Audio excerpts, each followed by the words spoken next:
Today we're going to make this outdoor cedar bench to pair with the cedar chair I made in the last episode.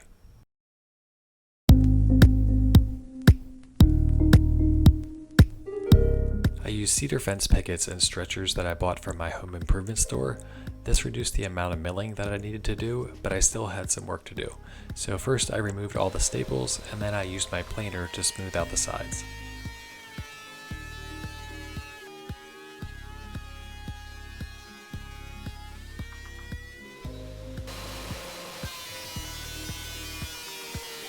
Then I trimmed both sides of the pickets and 2x4s so I'd have a nice square surface to work with.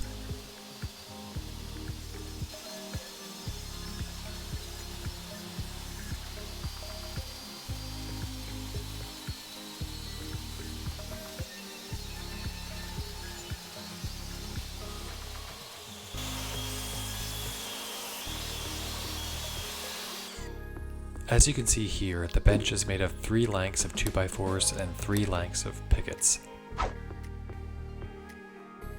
I used my table saw for all of the cuts in this build, but you can obviously use a miter or circular saw instead. I used my crosscut jig to measure and then set the stop block for the inner stretcher length. Then I cut all those down. Next, I measured and cut down the 2 long stretchers. It's helpful to really sneak up on this kind of cut to make sure that you get the exact length you want. This is really easy to do on the table saw. Finally, I cut down the vertical leg stretchers, and I used the stop block again on my miter jig to speed things up.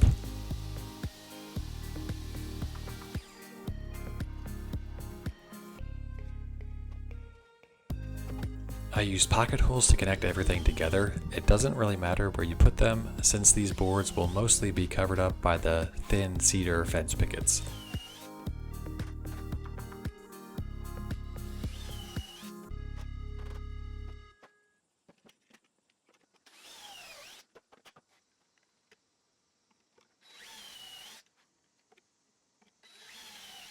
Then I started assembling the carcass. I used a whole lot of outdoor glue on all these joints since I'm not going to be finishing these, and there'll probably be a lot of expansion and contraction with the rain and so forth. I also used 2.5-inch outdoor rated pocket hole screws. As I mentioned in the last video, pocket holes are not perfect for everything, but they're really great for this type of project as they're pretty strong and they're also really fast to work with.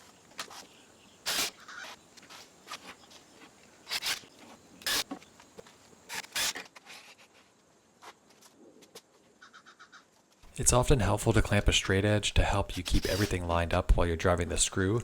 This way you only need to worry about pressing down on 2 directions with your hand instead of 3. Here I'm marking out the spacing for the center stretchers. I probably could have gotten away with just 1 stretcher, but I always kind of like to overbuild a little bit.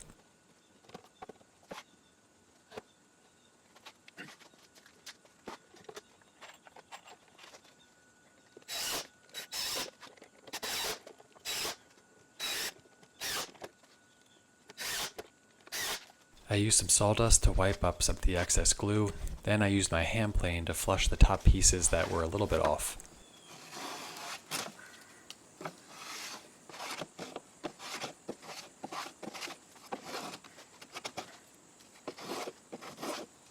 And after some sanding, the carcass was done. The seat boards on the bench are mitered at the corners so it has a nice seamless look. I used the table saw to cut the 45-degree miters. I set the stop block off the first leg board, then I rough cut everything down to make them more manageable, and finally I used the stop block to cut them to finished length.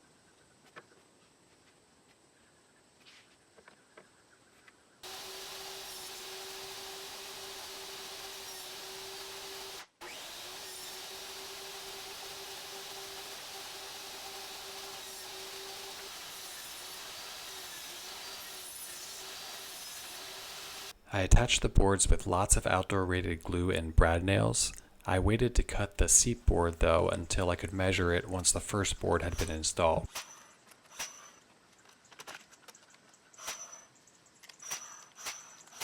So here I am cutting the first miter, then I'm going to take the board and check it against the actual workpiece, and then I'll go back and cut the second miter just so it's perfect. Then I attached the top and the other sideboard, and then I moved to the other side since it was going to be easier to do the space in the middle once I had the two sideboards as references.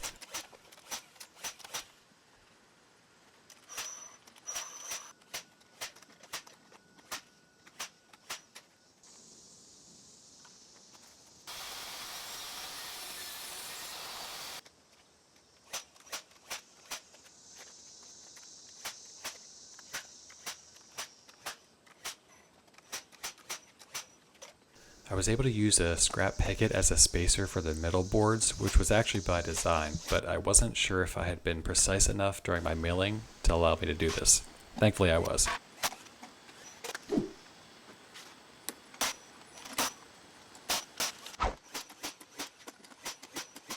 I used a bit of wood glue to fill up the miter joint cracks to keep water out. Then I decided that I wanted the legs to look a little bit stronger, so I added boards to the inside as well. For the middle boards, I just used a scrap 2x4 piece to keep them supported against the outside.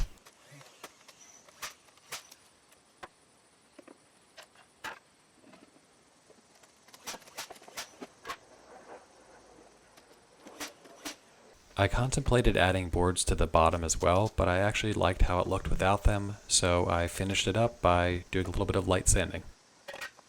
And that was it. Like I said, this was a really fast project, and I'm pretty excited about how it turned out. The materials only cost $60, and the thing is super sturdy.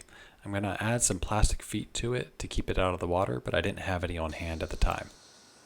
Anyway, let me know what you think in the comments. If you want to see some behind the scenes shots, check out my Instagram. And as always, consider giving me a thumbs up and subscribing. Thanks again for watching, and I'll see you in the next episode.